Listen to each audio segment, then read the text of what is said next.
it's Paul Christmas. I'm your happiness expert, and I'm coming to you from somewhere out here in the middle of nowhere, Nevada. You can see from the background behind me, I'm on a road trip, having a good time, laid back, easy going.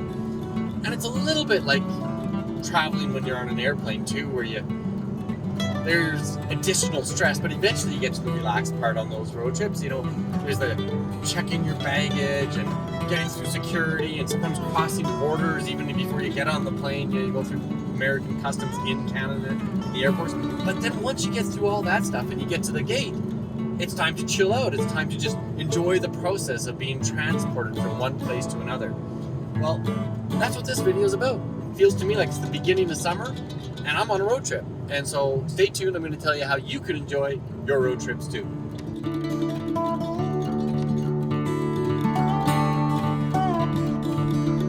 As a coach, public speaker, and best-selling author, I teach topics just like this one all around the world.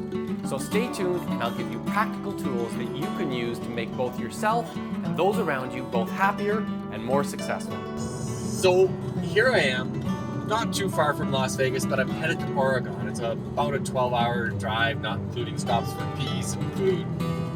And I'm with my son Paul, he's the cameraman, and we're gonna go check out a university that he may attend when he's finished in Montpellier, France, where he's attending right now.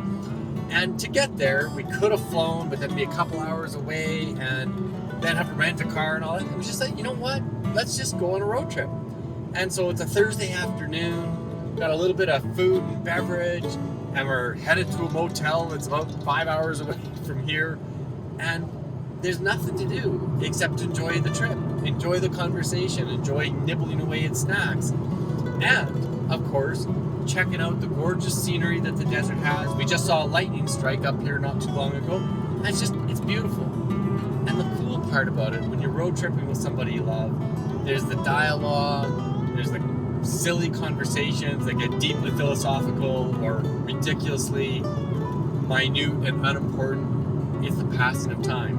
And there's a good book that we're going to probably listen to some of the journey here too that Paul wanted to share with me. And there's just all that kind of connection time, bonding time that we've got to look forward to. And the whole trip is about setting this kid up for his future success. And so there's a theme to it, the hanging out and the life that is going to yet to be lived there. And maybe there's some tips for our life generally about it. Do we have time and activity built into our lives where we do the equivalent of a road trip, where we just gear down, spend time with people that's quality, no place to go, nothing to do, just connecting?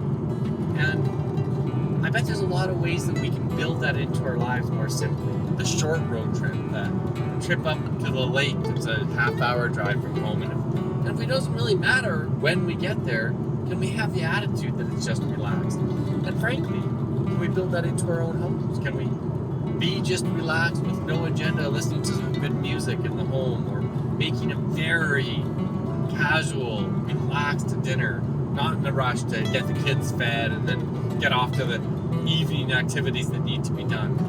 And maybe as you listen to this video today, you can contemplate it for yourself. Is there something road trip-like that you can build into your life?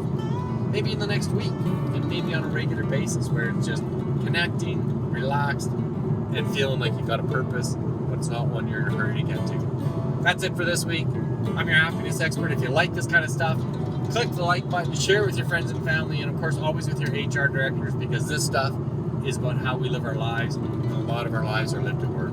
Thanks for watching. See you next week.